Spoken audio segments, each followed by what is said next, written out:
और बहुत बहुत सेहतमंद होंगे। ये शुरुआत करने जा रहे हैं आज की पहली बड़ी खबर के साथ, और पहली बड़ी खबर है करनी सेना पर योगी आदित्यनाथ ने बहुत बड़ी तैयारी कर ली है। बाबा आज वाराणसी में थे। ये तस्वीर आप देख रहे हैं, काशी में प्रधानमंत्री नरेंद्र मोदी पहुंचे थे परियोजनाओं का लोकार्पण करने।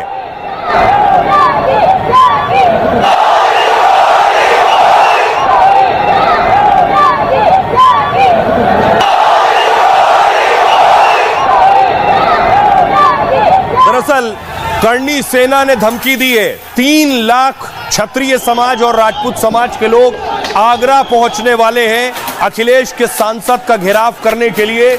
इससे पहले यह तस्वीर आप आगरा से देख चुके हैं, किस तरह आगरा में सांसद के घर बवाल हुआ था। तस्वीर अगली आपको दिखाऊं, यह है अखिलेश के सांसद रामजी लाल सुमन, जिन्होंने राणा सांगा पर बड़ा बयान दिया था। कल इनके खिलाफ बड़ा प्रदर्शन हो रहा है। योगी की पुलिस ने क्या तैयारी की, अगली तस्वीर देखिए। योगी की पुलिस ने निपटने के लिए 3 लाख करनी सेना और क्षत्रिय समाज के लोग जाएंगे, उनसे निपटने के लिए योगी की पुलिस की तैयारी है।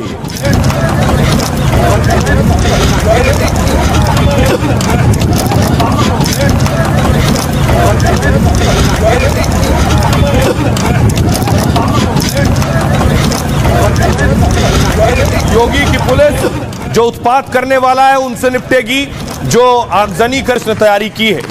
अगली तस्वीर आपको दिखाऊं, इतना ही नहीं, चप्पे चप्पे पर सुरक्षा व्यवस्था है, पूरे इलाके को छावनी में तब्दील कर दिया गया। ये देखिए, सख्त पुलिस का पहरा है आगरा की सड़कों पर इस वक्त।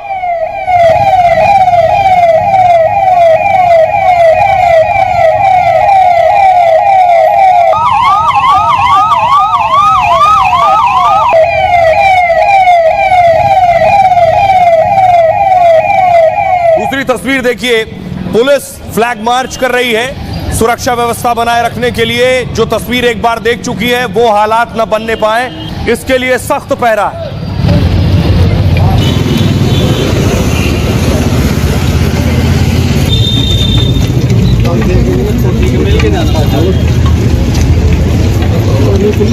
दोबारा फिर आएंगे रे सुमन, फिर आएंगे। अब की बार हमारा खून नहीं बहेगा, बस समझ लो की बार किसका खून बहे। दोबारा फिर आएंगे रे सुमन, फिर आएंगे। अब की बार हमारा खून नहीं बहेगा, बस समझ लो की बार किसका खून बहे। रामजी लाल सुमन, मैं बदला लूंगा इसका। यह जीवन इसलिए नहीं मिला कि अपने पुरखों की पुण्याई को के लिए गाली खाऊं। राणा सांगा को गद्दार बोल दिया गया, पावर के लिए मैं बदला लूंगा इसका। तो माननीय श्री अखिलेश यादव जी के सामने जो उल्टा सीध पीठ पीछे बोलते हैं, आ जाए सामने, हिम्मत हो तो ऊपर मोछ हो आए।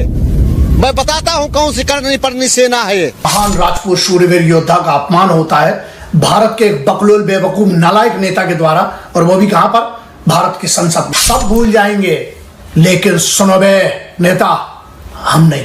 क्षत्रिय चुप नहीं रह सकता हूँ। हम लोग भी तैयार हैं, खून बह रहा है, अभी हम खून गिराने का भी काम कर सकते हैं। पार्टी करनी बड़ी भंडी सेनाओं की जगह नहीं मिलेगी। समाजवादी लोग और पीडीए के लोग जब एकजुट होकर के सड़कों पर आएंगे, कहीं इनका पता तांडव होगा और हम लोग सड़कों पे आएंगे। गरजने वाले हैं वो बरसते नहीं। आपने भी देखा होगा, कभी कोई हाथी आता है तो आसपास कुत्ते भौंकते रहते हैं। अब जो होगा, अभी ये शुरुआत है, अब जो होगा इससे भी भयानक होगा। विरोध कर रहे हैं जो लोग संविधान को नुकसान पहुंचाने की कोशिश कर रहे हैं, उन लोगों को डर होना चाहिए। डर इस समय करनी सेना जैसे संगठनों को है, और जब तक सांस है तब तक लड़ेंगे।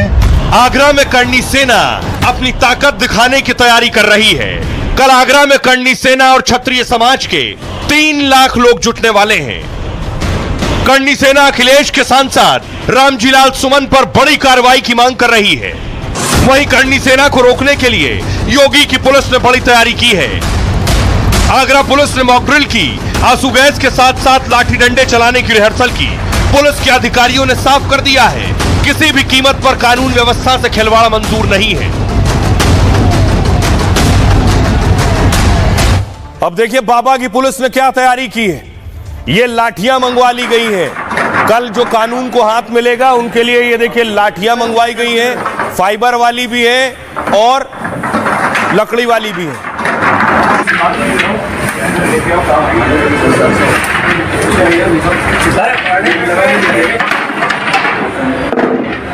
फोटो लेकर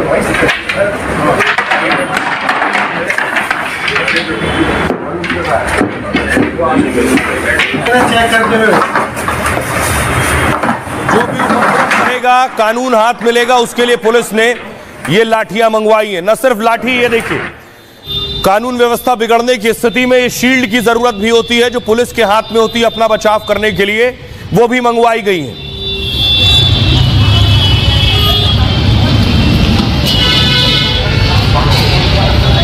अब देखिए कि आखिर सवाल यह है कि आखिर ये हालात पैदा क्यों हो रहे हैं, करणी सेना ने आखिर क्या कहा और किया है जो बाबा को इतनी बड़ी तैयारी करनी पड़ रही। 12 अप्रैल को राणा सांगा की जयंती यानी कि कल करणी सेना आगरा में रक्त स्वाभिमान सम्मेलन करने जा रही है। राणा सांगा के अपमान को लेकर ताकत दिखाने की तैयारी है। जनसभा में 3 लाख क्षत्रियों के जुटने की संभावना है। 1 लाख करणी सेना के कार्यकर्ता मौजूद रहेंगे। हर कार्यकर्ता से एक डंडा और झंडा लाने को कहा गया है।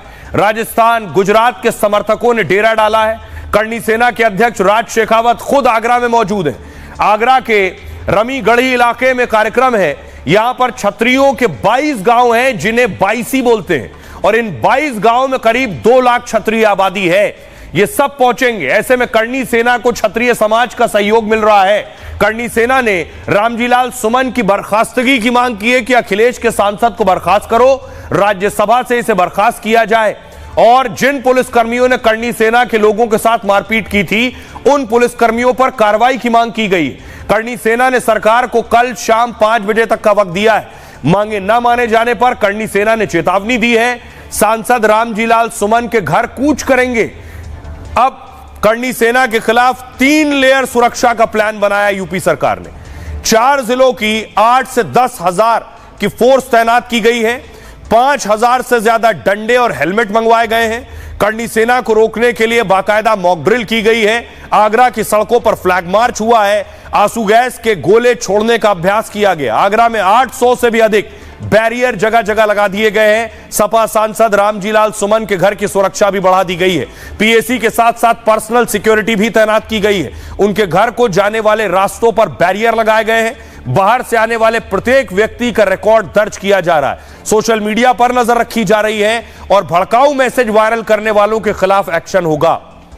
आइए आपको सुनवाता हूं करणी सेना के अध्यक्ष क्या कह रहे हैं और डीजीपी क्या कह रहे हैं।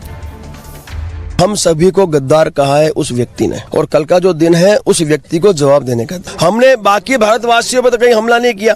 तो जो व्यक्ति अभद्र टिप्पणी करता है उस व्यक्ति को कानून का डर नहीं है, क्योंकि वो व्यक्ति संसद भवन में भी बोलता है और बाद में बाहर आके मीडिया के सामने भी वो बात दोहराता है।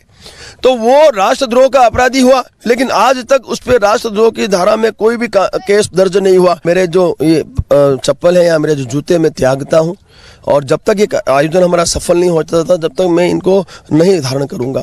तो मुझे पूरा विश्वास है मेरी मां करणी पे कि जो हमारी अपेक्षाएं उन अपेक्षाओं पे सरकार से सहमति बनाने में मां करणी हमारी सहायता करेगी। व्यक्ति को जातिगत आधार पे कोई भी सभा करने की आज़ादी नहीं है और इसमें जहां भी लोग अगर कानून कोई हाथ में लेता है तो उस पर कार्रवाई करेंगे। लेकिन हाँ, अगर कोई व्यक्ति सामान्य तरीके से प्रजातांत्रिक। अब इस लड़ाई में राजा भैया की भी एंट्री हो गई है। बाहुबली राजा भैया का पोस्टर लग गया है। राजपूत समाज से ही आते हैं कुंवर अक्षय प्रताप सिंह गोपाल जी।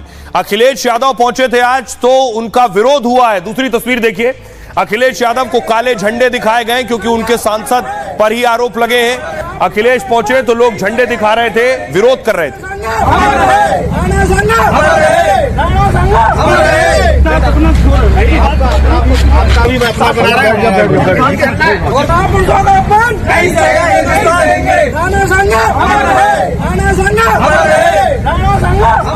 अब देखिए राजा भैया ने भी इस प्रदर्शन को सपोर्ट कर दिया है। राजा भैया कह रहे हैं, राजा भैया ने राणा सांगा के अपमान पर कहा है राणा सांगा इस धरती के महान वीर थे, उनका अपमान किसी कीमत पर बर्दाश्त नहीं करेंगे।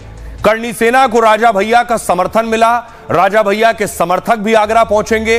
राजा भैया की पार्टी जनसत्ता दल ने कार्यकर्ताओं से आह्वान किया है कि करणी सेना के कार्यक्रम में कार्यकर्ताओं को पहुंचना है। राणा सांगा की जयंती के कार्यक्रम में भारी संख्या में पहुंचे। इधर अखिलेश यादव, रामजीलाल सुमन ने राज्यसभा में बयान दिया। अखिलेश कह रहे हैं जो बयान दिया था वो राज्यसभा के रिकॉर्ड से भी हटा दिया गया। बयान हटने के बाद बात खत्म हो जाती है, बात का बतंगड़ बनाया जा रहा है। बीजेपी सरकार का रवैया तानाशाही वाला है। इतिहास अगर हमको नुकसान पहुंचाता है तो इतिहास को इतिहास ही रहना चाहिए। सरकार के इशारे पर किसी को दोषी बनाया जा रहा है। सुनिए क्या कुछ कह रहे हैं राजा भैया और अखिलेश यादव। रामजिया सुमन जी ने जो कुछ कहा उसके बाद राज्यसभा के रिकॉर्ड से वो बात हटा दी गई। जिस समय कोई बात रिकॉर्ड से हटा दी जाती है उसी समय बात खत्म हो जाती है। लेकिन भारतीय जनता पार्टी का भरोसा तानाशाही पर है। हिटलर ने कभी ट्रूपर्स बनाए थे, अपने पॉलिटिकल वर्कर्स को पुलिस की वर्दी पहना करके वो जो चाहता था वो हिटलर करवाता था। ये जो सेनाएं दिखाई दे रही हैं ये मुख्यमंत्री जी के इशारे पर सेनाएं हैं और ये जो कुछ हो रहा है ये सब कुछ सरकार के इशारे पर हो रहा है। देश के महापुरुषों के विषय में इस तरह के उद्गार और विशेषतः जिन्होंने अपना रक्त दे करके राष्ट्र की, धर्म की और संस्कृति की रक्षा करी है, राणा सांगा, जिनके वीरता के और बलिदान के किस्से हम लोग बचपन से सुनते आए हैं। पता नहीं क्या विचार उनके हैं, क्यों ऐसा कहा, लेकिन है बहुत लज्जाजनक, बहुत ही कष्टकर। अब आपको दिखाऊं कि आखिर राणा सांगा को लेकर हंगामा हो रहा है, बवाल हो रहा है, लोग सड़कों पर निकल रहे हैं, लेकिन बहुत कम लोग जो हैं जो जानते हैं राणा सांगा थे कौन, उनका इतिहास क्या है। राणा सांगा दरअसल मेवाड़ के महान योद्धा थे, महान शासक महाराणा प्रताप के दादा थे राणा सांगा। महाराजा संग्राम सिंह के नाम से भी उन्हें जाना जाता था। 1508 में 27 साल की उम्र में मेवाड़ के शासक बने। राणा सांगा ने 100 से अधिक युद्ध लड़े थे। खानवा के अलावा किसी युद्ध में उनकी हार नहीं हुई कभी। 100 से अधिक युद्ध की वजह से शरीर पर 80 से ज्यादा घाव के निशान थे। एक आंख और एक हाथ नहीं होने के बावजूद भी वो बेहद बहादुर थे। राणा सांगा का एक पैर भी नहीं हुआ करता था, काम नहीं करता था। 1527 में राणा सांगा का पहली बार बाबर के साथ सामना हुआ। बयाना में इस युद्ध में बाबर की बुरी हार हुई थी और हार के बाद बाबर आगरा लौट गया था। बाबरनामा में खुद बाबर ने इस युद्ध का जिक्र किया है। उस वक्त कुछ दिन बाद खानवा में फिर बाबर और राणा सांगा में जंग हुई। इस युद्ध में बाबर तोप और बंदूक से लड़ रहा था, जबकि राजपूत सेना तलवारों से लड़ रही थी। उस वक्त राणा सांगा एक तीर लगने से बेहोश हो गए थे। राणा सांगा को युद्ध के मैदान से फिर बाहर ले जाया गया, जिसके बाद जीता हुआ युद्ध राणा सांगा हार गए और जहर दिए जाने से राणा सांगा की 1528 में मौत हो गई थी। सुनिए, लालजी सुमन को पता है कि कल राजपूत समाज के 3 लाख लोग आगरा पहुंच रहे हैं। क्या कह रहे हैं आज लालजी सुमन, अखिलेश के सांसद और करणी सेना। 21 मार्च को मैंने राज्यसभा में बोलते हुए कुछ कहा था। सभापति जी ने उन अंशों को निकाल दिया। इसका मतलब ये हुआ कि वो चैप्टर वहां खत्म हो गया। सबसे अहम सवाल ये है कि हम कोई बात बोलते हैं तो ये आवश्यक नहीं है कि सब लोग हमारी बात से सहमत हों। हमारी बात से असहमति हो सकती है, लेकिन असहमति व्यक्त करने के तरीके हैं। ये झगड़ा एक मानसिकता से है। ये वही लोग हैं, जब श्री अखिलेश यादव उत्तर प्रदेश के मुख्यमंत्री नहीं रहे तो उनके घर छोड़ने के बाद उसको गंगाजल से धुलवाया गया। ये वही प्रवृत्ति है कि उत्तर राजस्थान में विधानसभा में जो प्रतिपक्ष के नेता थे वो एक मंदिर में गए, उनके जाने के बाद बीजेपी के लोगों ने उस मंदिर को धुलवाया। ये पिछड़ों को, दलितों को, कमजोर वर्गों को, अकलियत के लोगों को सम्मान की जिंदगी जीते हुए नहीं देखना चाहते, तो लड़ाई एक मानसिकता से है। रामजी लाल सुमन ने राज्यसभा में राणा सांगा जी को गद्दार और उनके औलादों को गद्दार बोला। उसी सिलसिले में ये कार्यक्रम हो रहा है जो 12 अप्रैल को राणा सांगा जी की जन्म जयंती है, उसी का कार्यक्रम हम लोग मना रहे हैं। जैसे माफी मांगेंगे वैसे वैसे माफी मंगवाएंगे। सब लोग आ रहे हैं, देश में जितने भी समाज के चेहरे हैं सब आ रहे हैं। मैं तो एक समाज का बच्चा हूँ, मैं कोई चेहरा नहीं हूँ, बस समाज की उस लड़ाई में बराबर लड़ता हूँ जो हमारे समाज के बच्चे लड़ते हैं। उनके अंदर का जो गुबार है, उनके अंदर की जो गुस्सा है, वो बहुत खतरनाक है। तो आगरा में कल ये प्रदर्शन होने वाला है। योगी की पुलिस ने भी इसकी तैयारी की है। खबरों में आगे बढ़ते हैं। एक और बवाल है, बवाल वक्फ को लेकर जो प्रदर्शन और बवाल इतने दिन से चल रहा है। आज शुक्रवार था तो पूरे देश के अलग अलग राज्यों से प्रदर्शन की तस्वीर आई। मुंबई की तस्वीर आप देख रहे हैं। मुंबई में लोगों को हिरासत में लिया गया जो प्रदर्शन कर रहे थे, पुलिस ने उन्हें हटाया है। तानाशाही नहीं, कालो कानून के खिलाफ हमारा प्रोटेस्ट जारी रहेगा। वारिस पठान को पुलिस ने हिरासत में लिया। एमआईएम के नेता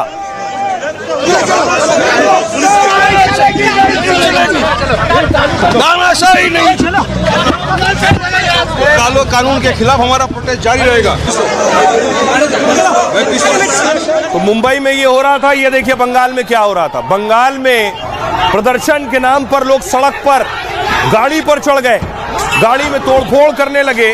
सोचिए, ये वो लड़के जो नमाज पढ़कर निकले हैं, सरों पर टोपियां लगाए हुए हैं और गाड़ी पर तोड़फोड़ कर रहे हैं।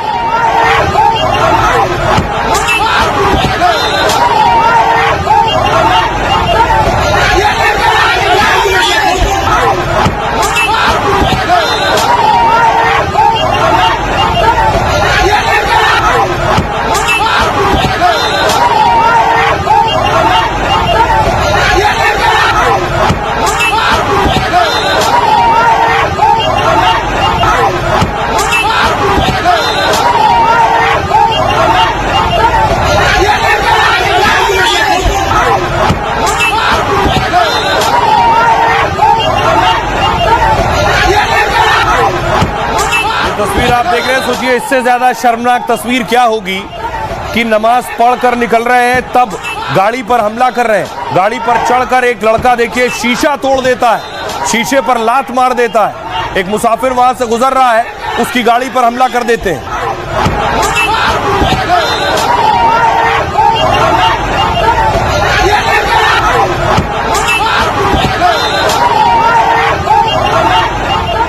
ये तस्वीर देख रहे हैं, कोलकाता की सड़कों पर प्रदर्शनकारी मौजूद थे, वक्फ कानून के खिलाफ प्रदर्शन कर रहे थे, नारेबाजी कर रहे थे।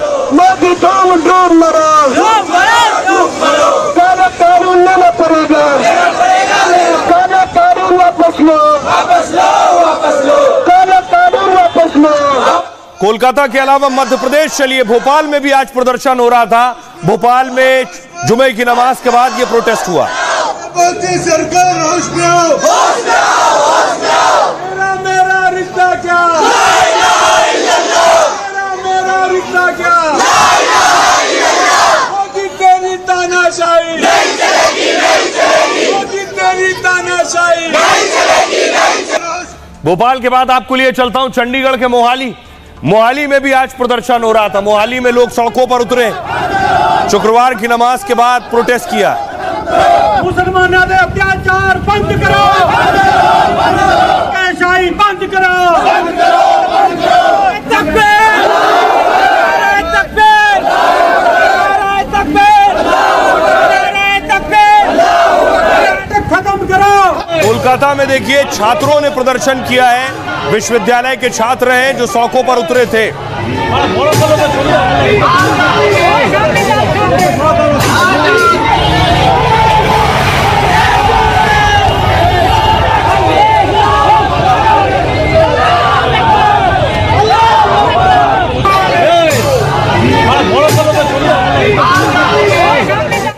अब आपको दिखाता हूं, दुर्गापुर में भी बड़ा प्रोटेस्ट हुआ है। पश्चिम बंगाल के दुर्गापुर में खास तौर पे जो बड़े प्रोटेस्ट की तस्वीरें आई हैं वो बंगाल से आई हैं। ये दुर्गापुर की तस्वीरें आप देख रहे हैं।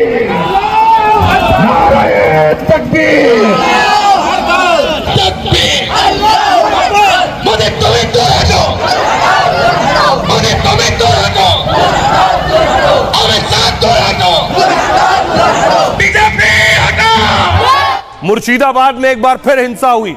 मुर्शिदाबाद से आगजनी की तस्वीरें सामने आई। इससे पहले भी मुर्शिदाबाद में गाड़ियों में आग लगा दी गई थी।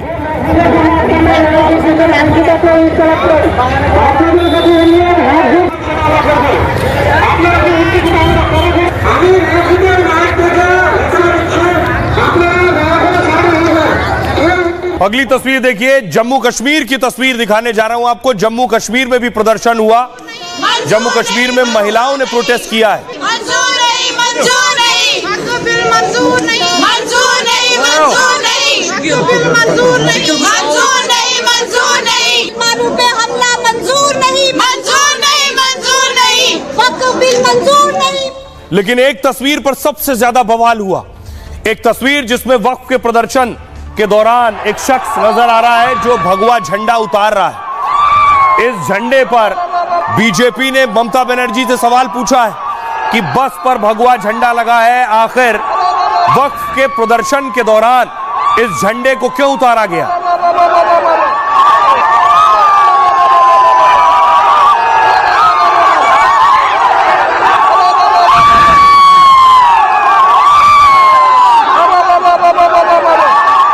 आइए आपको बताऊं, बीजेपी अब ममता बनर्जी से सवाल पूछ रही है कि आखिर दीदी के राज में क्या हो रहा है। यह तस्वीर जो आप देख रहे हैं, बस वाले को बस पर खड़ा एक शख्स झंडा उतार रहा है। कोलकाता में भगवा झंडा हटाने पर विवाद हुआ। बस से उपद्रवियों ने यह झंडा उतरवाया और बीजेपी ने वीडियो पोस्ट कर सवाल पूछे। बस पर फिलिस्तीनी झंडा लहराने का दावा। इस बस पर खड़ा होकर एक शख्स फिलिस्तीन का झंडा लहराने लगा। हिंदू संगठनों ने कोलकाता में एफआईआर दर्ज कराई। रामनवमी के मौके पर भगवा झंडा उतारा गया था। जमीयत उलेमाए हिंद के प्रदर्शन के दौरान यह घटना हुई। वक्फ कानून के विरोध में प्रदर्शन के दौरान उतारा झंडा और अब इस मामले पर बंगाल में सियासत तेज हो गई है। बीजेपी ने ममता सरकार पर जोरदार हमला बोला है। ममता के समर्थकों ने पुलिस की मौजूदगी में ऐसा किया है। ममता के राज में कट्टरपंथी बेलगाम हो चुके हैं। बंगाल में हमारी संस्कृति के प्रति सम्मान नहीं है। झंडे पर भगवान राम की तस्वीर भी थी और बीजेपी ने इसको लेकर विरोध प्रदर्शन का ऐलान किया है। घटना का वीडियो सोशल मीडिया पर वायरल है। बीजेपी नेताओं ने वीडियो शेयर कर ममता बनर्जी को घेरा है। सबसे पहले देखिए, दिलीप घोष कह रहे हैं, क्या कोलकाता ढाका बन गया है, सीरिया या अफगानिस्तान बन गया है। शुभेंदु अधिकारी कह रहे हैं, भगवा हमारी संस्कृति की पहचान है, हमारे मूल्यों के प्रति सम्मान कहां है। मिथुन दा कह रहे हैं, ममता सरकार को उखाड़ फेंकना है, हिंदू बीजेपी को वोट करे। सुनिए जरा सियासतदान क्या कह रहे हैं, क्योंकि बंगाल में प्रदर्शन रुकने का नाम नहीं ले रहा है। रोज प्रदर्शन और रोज हिंसा की तस्वीरें आ रही हैं। ये पश्चिम बांग्लादेश बन रहा है बंगाल। यहाँ हमास का झंडा, फिलिस्तीन की झंडा दिखाई देगी, पाकिस्तान की झंडा दिखाई देगी, सीरिया की झंडा, आईएस का झंडा दिखाई देगा, लेकिन रामनवमी का झंडा गाड़ी से उतार दिया जाएगा। कोलकाता क्या पाकिस्तान बांग्लादेश ढाका हो गया क्या? सीरिया अफगानिस्तान हो गया क्या? ममता बनर्जी यही करना चाहती है। हम इस बार बंगाल में जो रामनवमी का इतना बड़ा शोभा यात्रा निकला, इसी का डर से इसका खिलाफ ये सब हुआ है। ये आस्था का प्रतीक में हाथ दिया। वो बीजेपी का फ्लैग नहीं था, वो जय श्री राम वाला फ्लैग था, वो हिंदू का फ्लैग था। पूरा विश्व के हिंदू के आस्था के ऊपर आघात कर दिया। कहाँ आघात किया? कलकत्ता, जहां भगवा लगा के स्वामी विवेकानंद ने 1893 में शिकागो में हमारे हिंदू समाज और देश को बहुत ऊंचा पर ले गया। स्वामी जी का बर्थ प्लेस में भगवा झंडा जिस तरीके से ड्राइवर को ऊपर रेडिकल ने प्रेशर करके खुलाया, माने दिन दहाड़े पुलिस का सामने, ये बहुत शर्म की बात है। अब देखिए जरा, बंगाल में मैंने आपको बताया कि हिंसा भी हो रही है। बंगाल में पिछले दिनों हिंसा हुई थी मुर्शिदाबाद में, जहां कई गाड़ियों को आग लगा दी गई थी। इसमें पुलिस ने अब कार्रवाई की है, कई लोगों को गिरफ्तार किया। दूसरी तस्वीर देखिए जरा, ये आप देख रहे हैं, ये सब लोग जो हिंसा में शामिल थे, आगजनी में शामिल थे, पुलिस ने उन्हें हिरासत में लिया है।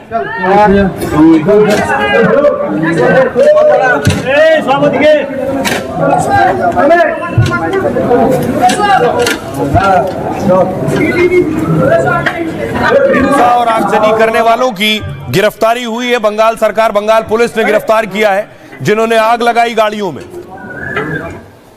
अब बड़ी बात यह है कि बंगाल में हो रहे प्रदर्शन के दौरान ममता बनर्जी ने पिछले दिनों कहा कि बंगाल में वक्फ कानून लागू नहीं होगा, कि बेशक केंद्र ने वक्फ कानून बना दिया हो लेकिन हम बंगाल में लागू नहीं होने देंगे। लेकिन क्या यह संभव है? क्या ममता बनर्जी अगर चाह ले या कोई भी राज्य सरकार ये चाह ले कि वक्फ कानून लागू ना हो राज्य में, तो क्या ऐसा हो सकता है? देखिए, दरअसल ममता बनर्जी ने वक्फ कानून को लेकर यह बयान दिया था और पश्चिम बंगाल में वक्फ कानून को लागू नहीं होने देंगे दीदी ने कहा था। अब सवाल यह है, क्या ममता बनर्जी ऐसा कर सकती हैं? क्या केंद्रीय कानून को लागू करने से राज्य मना कर सकता है? संविधान ने संसद को कानून बनाने का अधिकार दिया है। संसद के बने कानून अगर संघ सूची और समवर्ती सूची के हैं तो राज्यों को इसे लागू न करने का अधिकार सीमित है।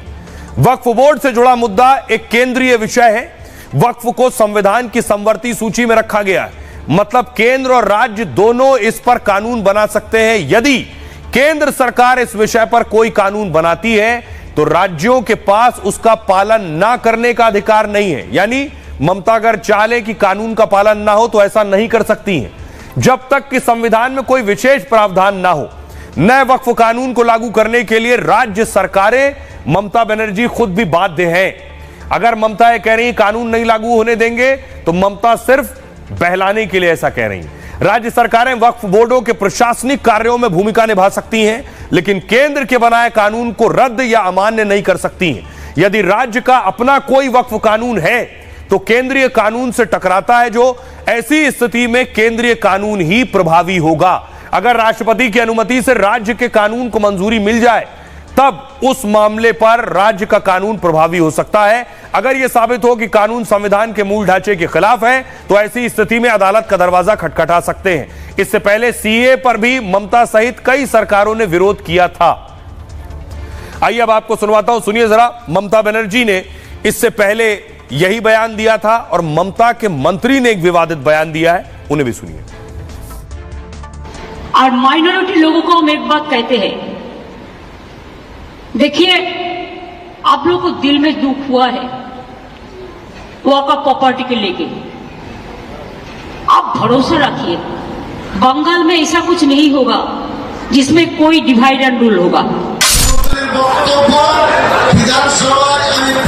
मुख्यमंत्री ने कहा है कि वो मुस्लिमों के एक होने से संतुष्ट हैं। हम कोलकाता को जाम कर देंगे। 10-10 हजार लोग जब सड़क पर बैठ जाएंगे तो बस इतना ही कोलकाता में जाम करने के लिए काफी है। गुड़, पानी, बताशा और मुरमुरे खाकर हम बैठ जाएंगे। 2-2 हजार लोग चौराहों पर बैठकर कोलकाता जाम कर देंगे। अब आपको बताऊं कि ये प्रदर्शन पूरे देश के अलग अलग राज्यों में हुआ बाकायदा, क्योंकि all India Muslim personal law board ने इसकी कॉल दी थी। ये लखनऊ की तस्वीरें मैं आपको दिखा रहा हूं। लखनऊ में भी प्रदर्शन हुआ और कई मुस्लिम संगठनों ने देशव्यापी प्रदर्शन की शुरुआत 11 तारीख से की है।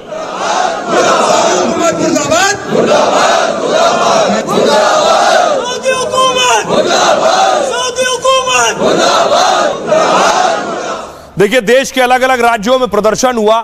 क्या हालात थे देश भर के प्रदर्शन के। मुंबई काली पट्टी बांधकर नमाजी पहुंचे थे। मुंबई में नमाज के बाद विरोध प्रदर्शन किया गया। मुंबई में एमआईएम ने विरोध प्रदर्शन किया है। हिरासत में एमआईएम के कई नेताओं को लिया गया। पश्चिम बंगाल के कई शहरों में हिंसक प्रदर्शन हुआ। मुर्शिदाबाद, बीरभूम, दुर्गापुर में प्रदर्शन हुआ। प्रदर्शनकारियों ने बैरिकेडिंग तोड़ दी और all India Muslim personal law board का कई शहरों में प्रोटेस्ट हुआ।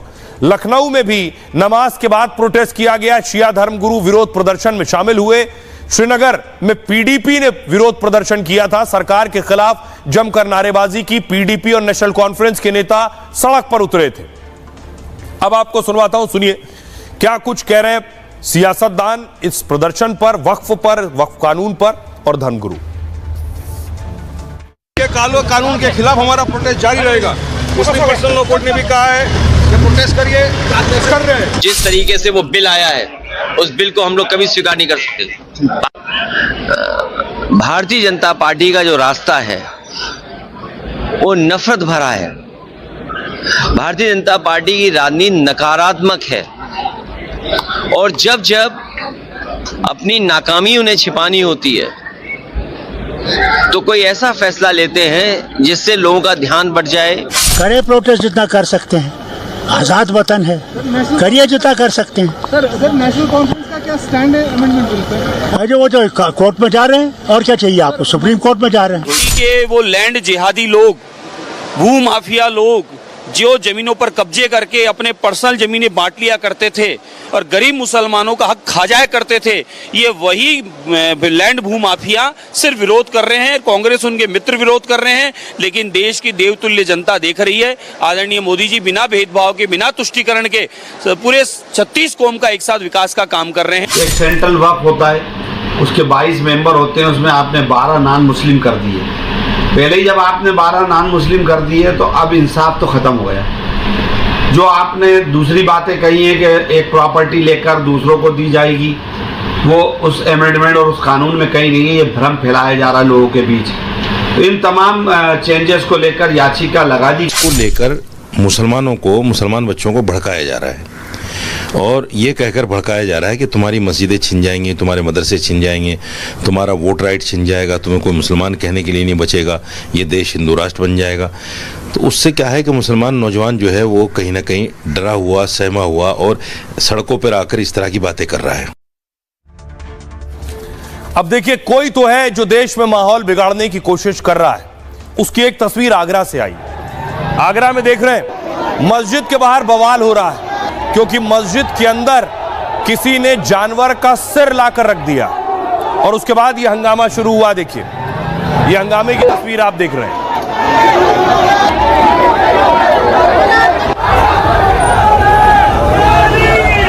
दिन शुक्रवार का था।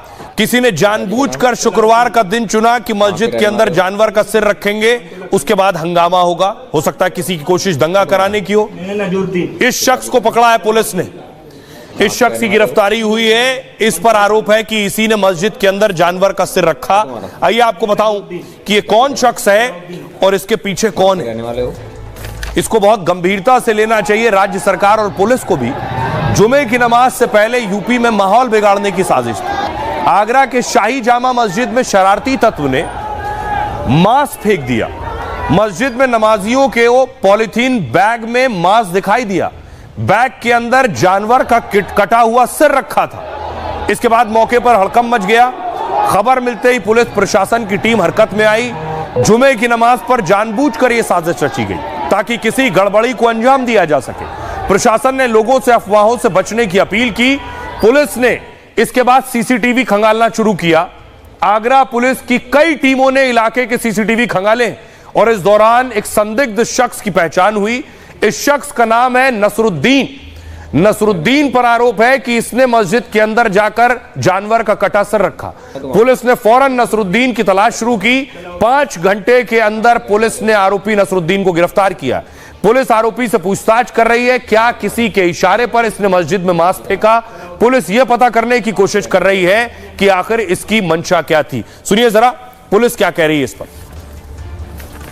सारे सीसीटीवी खंगाले गए तो ये पता चला कि कल दोपहर में 11:30 से 12 के बीच में ही इन्होंने मांस रखा था और 20 घंटे तक किसी को पता नहीं चला। सुबह नमाज के समय किसी को पता चला।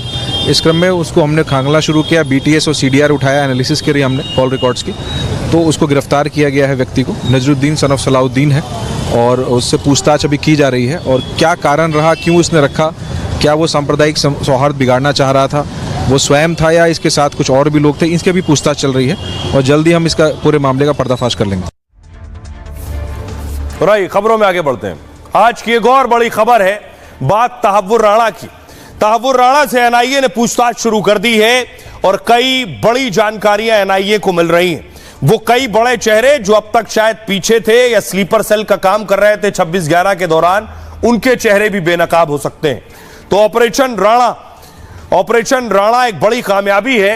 यह तस्वीर जो मैं आपको दिखा रहा हूं एनआईए मुख्यालय में, जिस वक्त तहव्वुर राणा को एनआईए की टीम लेकर पहुंची है। पुलिस वैन जो आप देख रहे हैं, तहव्वुर राणा को पटियाला हाउस कोर्ट से एनआईए दफ्तर लेकर आया गया, यहीं इससे पूछताछ की गई। लेकिन आपको बताऊं, तहव्वुर राणा को जब सौंपा गया है उस वक्त जंजीरों में बंधा हुआ था राणा। आप देखिए, हाथों में जंजीर बंधी है, पैरों में भी जंजीर बंधी हुई है। 2 तस्वीरें मैं आपको दिखा रहा हूं। हाथ बंधे हैं जंजीरों से और कमर पर चेन बंधी है, पैरों पर चेन बंधी है। इस तरह से अमेरिकी कमांडो जो थे वो राणा को लेकर आए एयरपोर्ट पर और यही एयरपोर्ट पर भारतीय एजेंसी एनआईए को सौंपा गया राणा। दूसरी तस्वीर कल एनआईए ने जारी की थी जब तहव्वुर राणा को एनआईए भारत लेकर आई थी पालाम एयरपोर्ट पर, और कल मैंने आपको बताया था उसी कैदी की यूनिफॉर्म, जो कैदी की यूनिफॉर्म अमेरिका में पहनी थी, उसी यूनिफॉर्म उसी कपड़ों में आया है राणा। अब इस बड़ी कामयाबी के बाद देखिए जरा, काशी में पीएम मोदी पहुंच रहे थे आज, वाराणसी में पोस्टर लगे थे कामयाबी के, लिखा कई होंगे बेनकाब, सबका होगा हिसाब। मोदी और शाह की तस्वीर, आतंकी तहव्वुर राणा जब बोलेगा तो कई चेहरे बेनकाब होंगे। एक और तस्वीर आपको दिखाऊं, इस तरह के पोस्टर अलग अलग जगहों पर लगे हुए थे, क्योंकि भारतीय एजेंसियों और भारतीय इंटेलिजेंस की बड़ी कामयाबी है ये। मोदी है तो मुमकिन है इसका श्रेय पीएम मोदी को दिया जा रहा है, उनके कूटनीति को दिया जा रहा है, क्योंकि ट्रंप से मोदी ने राणा को भारत भेजने का भी जिक्र किया था।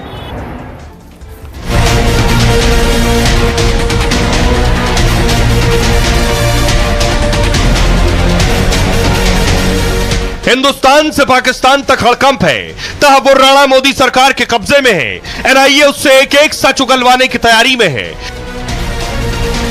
वो तहव्वुर हुसैन राणा जो 166 लोगों का हत्यारा है, 26/11 हमले का मास्टरमाइंड है, वो इस मुख्यालय में डरा हुआ है। उन अधिकारियों ने एक तरह से पहला दिन है तो आज कूल डाउन करने की कोशिश की है, ताकि वो एक कंफर्ट जोन में आकर सारे राज उगले, सारे नाम उगले। इस खबर के बाद भारत में बैठे उसके मददगारों की नींद उड़ी हुई है।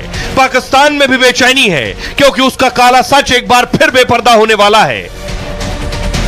Tahawwur Rana issue, we have conveyed our position regarding his Canadian nationality, and as far as our record indicates, he did not even apply for renewal of his Pakistani origin documents for the last 2 decades. I reiterate position, we will give further updates in due course. तो सवाल यह है कि आखिर पाकिस्तान में घबराहट क्यों है?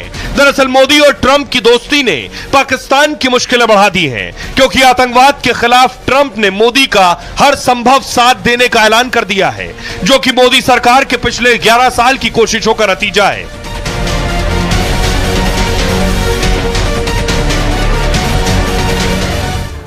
अब देखिए जरा तहव्वुर राणा है कहां, क्या सवालों के जवाब दे रहा है, क्या पूछा जा रहा है उससे।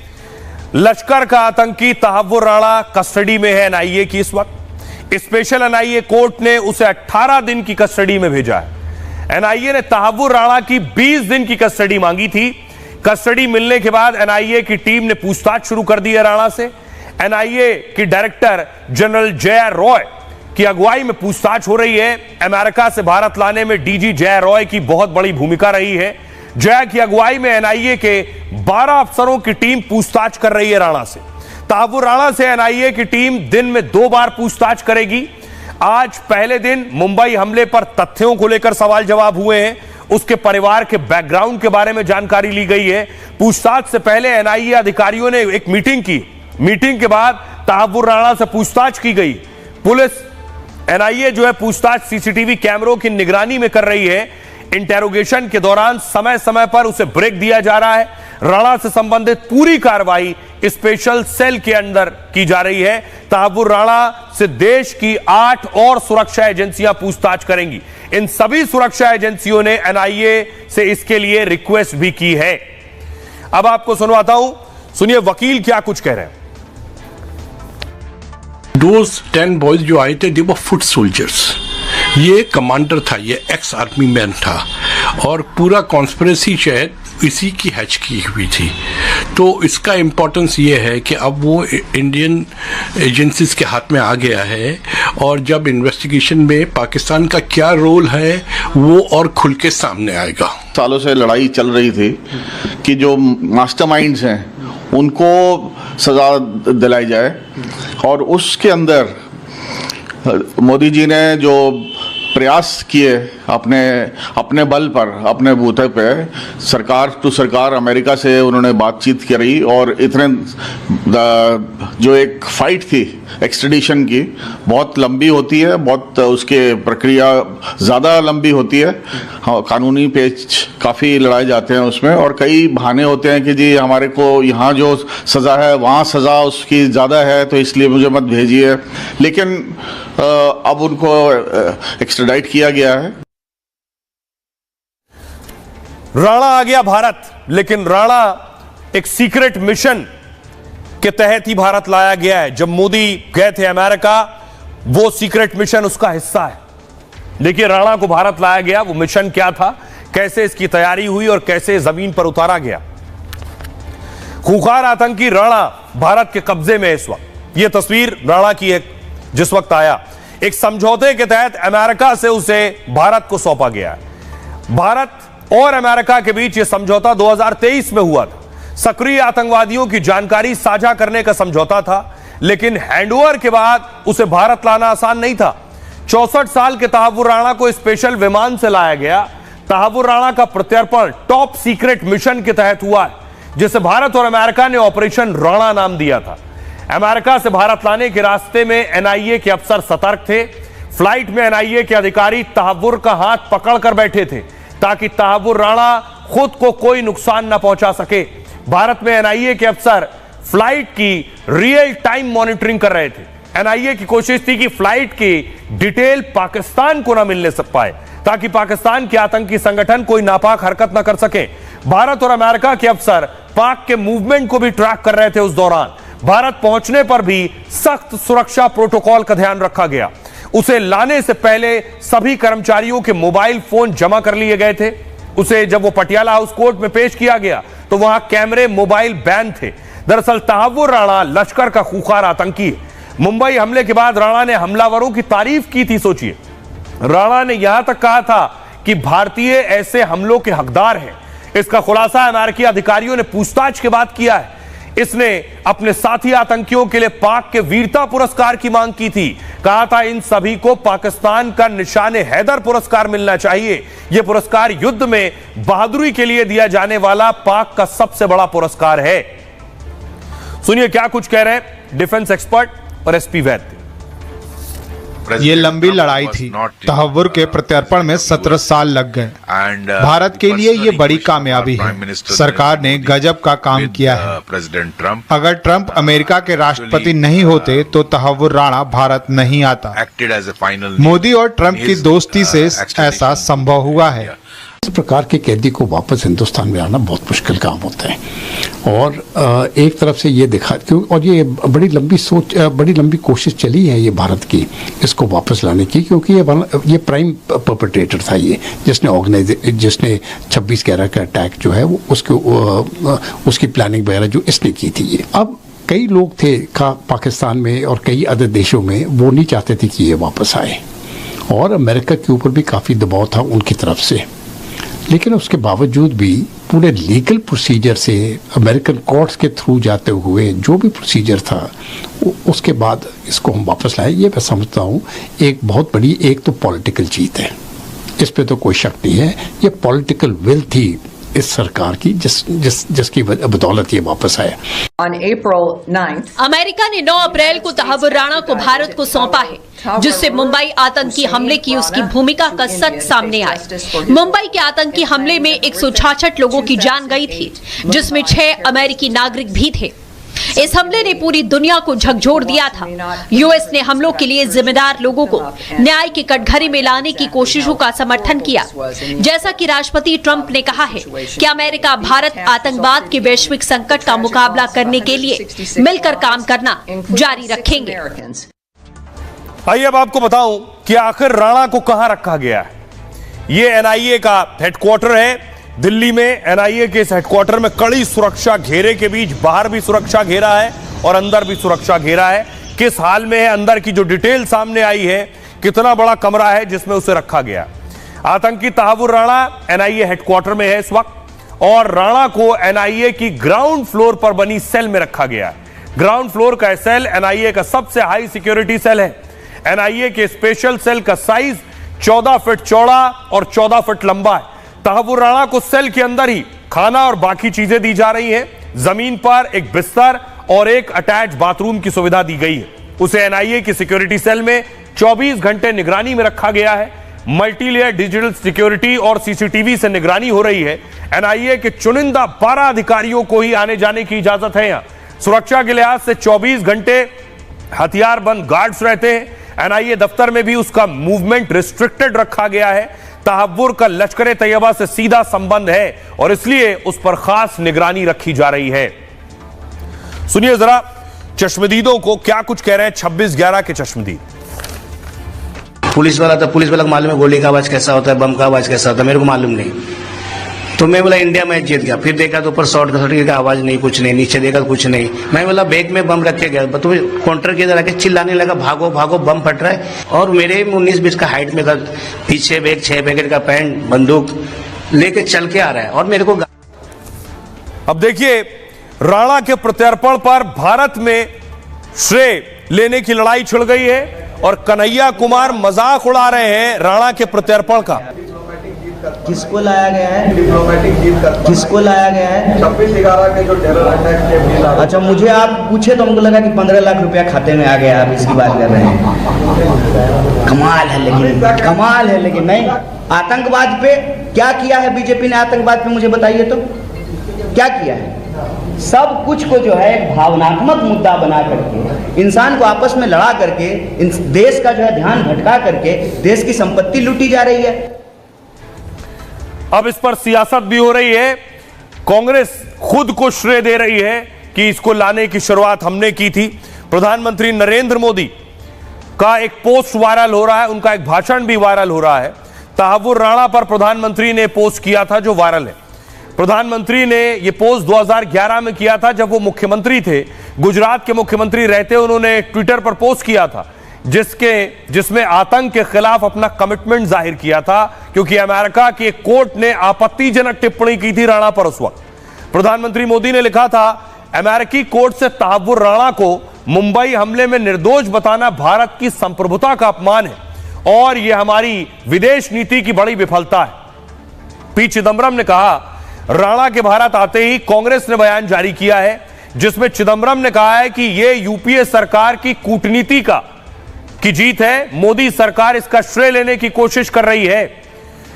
कपिल सिब्बल ने कहा, चिदंबरम के बयान का कपिल सिब्बल ने समर्थन किया और सिब्बल ने कहा, यूपीए सरकार के दौरान ही एनआईए का गठन हुआ। उस समय पी चिदंबरम देश के गृह मंत्री थे। हेडली और तहव्वुर राणा के खिलाफ एक केस रजिस्टर हुआ था। सुशील शिंदे ने हालांकि तारीफ की है तहव्वुर राणा को लाने की। सुशील शिंदे कह रहे हैं, इसे मूव कीजिए आगे। शिंदे ने कहा कि जांच के बाद सारी सच्चाई सामने आ जाएगी। केंद्र की मोदी सरकार ने अच्छा काम किया है। हम केंद्र सरकार की तारीफ करते हैं, तारीफ करने में कुछ भी गलत नहीं है। बीजेपी सरकार उसे लाने के लिए कोशिश में जुटी है। संजय राउत, इस बीच संजय राउत का बयान आया। उन्होंने कहा, राणा को भारत लाए हैं, ये अच्छी बात है। ये लोग बिहार चुनाव से पहले उसको फांसी पर लटका देंगे और उसका डंका पूरे बिहार चुनाव में गाएंगे। ये राष्ट्रहित और देश की सुरक्षा मामले होते हैं, इस पर गंभीरता से विचार करना चाहिए। राउत के बयान पर फडणवीस ने तीखी प्रतिक्रिया दी है। उन्होंने कहा, देश के लिए गर्व की बात है ये मोदी सरकार कर रही है, जो दूसरी तरफ लोग मूर्खों जैसे बयान दे रहे हैं।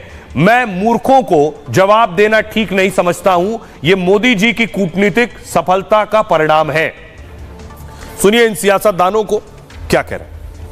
सक्सेसफुली 2009 में प्रत्यर्पण की शुरुआत की थी। 2011 में इस प्रक्रिया में तेजी आई। प्रत्यर्पण में 13-14 साल लग गए। विदेश मंत्रालय को धन्यवाद, एनआईए और दूसरे एजेंसियों को धन्यवाद। इसके प्रत्यर्पण में बहुत सारे लोग शामिल थे। यूपीए के समय विदेश मंत्री सलमान खुर्शीद और विदेश सचिवों ने बड़ी भूमिका निभाई है। हटा था कांग्रेस के समय 26/11/2008 में। नरेंद्र मोदी जी ने अमेरिका से पकड़ करके ऐसे आतंकवादियों को लाने का काम किया देश में। अब इससे कई परत उठेंगे पाकिस्तान के गुंडागर्दी का, पाकिस्तान में पल रहे आतंकवादियों के गिरोह का, ये पर्दा उठेगा। ये कंटिन्यूस प्रोसेस है गवर्नमेंट का। कोई कौन किधर मिनिस्टर है वो, बट गवर्नमेंट ऑफ इंडिया में हम थे, हम प्रयास कर रहे थे उसको लाने के लिए, क्योंकि ये 26/11 का जो मामला था वो डिगअप करना बहुत जरूरी है, आज भी जरूरी है। आइए खबरों में आगे बढ़ते हैं और एक ऐसी खबर जो सभी के लिए बहुत जरूरी है। मोटापे से सावधान होने का वक्त आ गया है, क्योंकि हिंदुस्तान दुनिया में ज्यादा मोटापे वाले लोगों में दूसरे नंबर पर आ गया है। यानी भारत दुनिया के सभी देशों में टॉप पर जो देश है उसके बाद दूसरे नंबर पर भारत का नाम आ गया। ऐसा क्यों है, जरा पहले आप वो रिकॉर्ड देखिए। दुनिया में मोटापे में कौन कहां खड़ा है। चीन में 40 करोड़ से ज्यादा लोग मोटे हैं। भारत में 18 करोड़ संख्या है मोटे लोगों की। अमेरिका में 17 करोड़ 20 लाख है। ब्राजील में 8 करोड़ 80 लाख मोटे लोग हैं। रूस में 7 करोड़ 10 लाख। मैक्सिको में 5 करोड़ 80 लाख और इंडोनेशिया में 5 करोड़ 20 लाख लोग मोटे हैं। इजिप्ट में 4 करोड़ 10 लाख। लेकिन भारत के लिए चिंता की बात यह है कि भारत इस लिस्ट में दूसरे पायदान पर आ गया। यह कैसे हुआ, डॉक्टर्स क्या कह रहे हैं आगे आपको सुनाएंगे। मोटापा दुनिया में एक महामारी की तरह फैल रहा है। इस वक्त दुनिया में मोटे लोगों की संख्या 100 करोड़ के पार पहुंच गई है। यह दावा 2024 की एक अंतर्राष्ट्रीय रिपोर्ट में किया गया है। मोटे लोगों की 100 करोड़ आबादी में आधे लोग सिर्फ 8 देशों में ही हैं। दुनिया में मोटे लोगों की संख्या में भारत दूसरे नंबर पर आ गया है। देश में करीब 10 करोड़ लोग अभी मोटापे से जूझ रहे हैं और दावा है कि भारत में 70% शहरी आबादी मोटापे की श्रेणी में, जबकि 2050 तक देश में मोटे लोगों की आबादी 45 करोड़ हो जाएगी। मोटे लोगों पर यह दावा मेडिकल से जुड़ी पत्रिका लेसेंट में किया गया है। इसमें मोटापे का कारण खानपान और खराब लाइफस्टाइल बताया गया है। खानपान का मतलब ज्यादा तेल, पैक्ड फूड जैसी चीजों से संबंधित है, जबकि खराब लाइफस्टाइल का मतलब बिगड़ी हुई दिनचर्या होता है। इसी रिपोर्ट में कहा गया है कि मोटापे की समस्या तेजी से बढ़ रही है। भारत में अब कम उम्र के बच्चे भी मोटापे का शिकार होने लगे, इसलिए भारत में मोटापा गहरी चिंता का विषय बनता जा रहा है। सुनिए जरा, अलग अलग डॉक्टर्स से हमने जानने की कोशिश की है कि इसका समाधान क्या है, क्या करें लोग, ये कैसे और क्यों हो रहा है। सुनिए डॉक्टर्स क्या कह रहे हैं। व्यायाम, स्वस्थ आहार और पर्याप्त नींद बहुत जरूरी है इसके लिए। अगर मोटापे को रोकने की बात करें कि कैसे हम इसको कंट्रोल कर सकते हैं, तो एक तो स्वस्थ आहार लें, बैलेंस डाइट लें, जैसे फल है, सब्जियां हैं, साबुत अनाज है, प्रोटीन्स हैं, और जो हेल्दी फैट है, कार्बोहाइड्रेट है वो लें। चीनी और नमक और जो फैट है उसकी मात्रा को सीमित रखें, कम से कम रखें। अगर जो चीज है वो हमें ध्यान रखनी ही है कि नियमित व्यायाम करें। 30 मिनट हर एक आदमी को व्यायाम करना चाहिए, जैसे वो साइकिलिंग है, जॉगिंग है या स्विमिंग है। भारत के अंदर ओबेसिटी, मोटापा काफी ज्यादा बढ़ रहा है। ओबेसिटी को कम तो करना है, वेट को कम करना है, बट वेट कम करने के साथ साथ हमें फैट परसेंटेज जो बॉडी के अंदर है उसको भी कम करना है। जैसा भारतीयों के अंदर देखते हैं तो ओवरऑल ओबेसिटी पूरा तरह से मोटापा नहीं होता, उनमें बेली फैट मतलब पेट की तरफ जो फैट है वो ज्यादा देखने को मिलता है। तो जो बेली फैट है, आपका पेट के सराउंडिंग जो फैट है वो भी उतना ही खतरनाक है जितना हम ओवरऑल मोटापे की बात करते हैं या वजन ज्यादा की बात करते हैं। अब दूसरा इसमें हम देखें जो सबसे महत्वपूर्ण कारण है वजन ज्यादा बढ़ने का या ओबेसिटी होने का, वो है हमारी डाइट। डाइट में भी खासतौर पे देखें तो 3 चीजें जिसके अंदर की शुगर, अगर शुगर हम ज्यादा मात्रा में लेते हैं तो हमारा वजन बढ़ता है, मोटापा बढ़ता है। और ये बात आज के जीवन सूत्र की, हमें अपने से छोटों का मजाक नहीं बनाना चाहिए। ऐसा करने से आप ही मजाक का पात्र बन सकते हैं। जीवन का यह सूत्र दिया था कबीरदास जी ने। कबीरदास जी 15वीं सदी के रहस्यवादी कवि और संत थे। अंधविश्वास, व्यक्ति पूजा, पाखंड और ढोंग के विरोधी थे। समाज में जाति और धर्मों के बंधनों को गिराने का काम किया। हिंदू और मुसलमान दोनों ने उनका अनुसरण किया। कबीरदास कहते हैं, तिनका कभू न निंदिए जो पावन तर होए, कभू उड़ी आंखिन पड़े तो पीर घनेरी होए। यानी जो आपसे कमतर है या आपसे छोटे हैं उनका कभी मजाक नहीं बनाना चाहिए, क्योंकि यही लोग अगर जीवन में कुछ हासिल कर लें तो आप गलत साबित हो जाएंगे और हंसी का पात्र बनेंगे। बहरहाल ये भारत की बात है, मैं इतना ही। आप अपना और अपनों का बहुत बहुत ख्याल रखिए।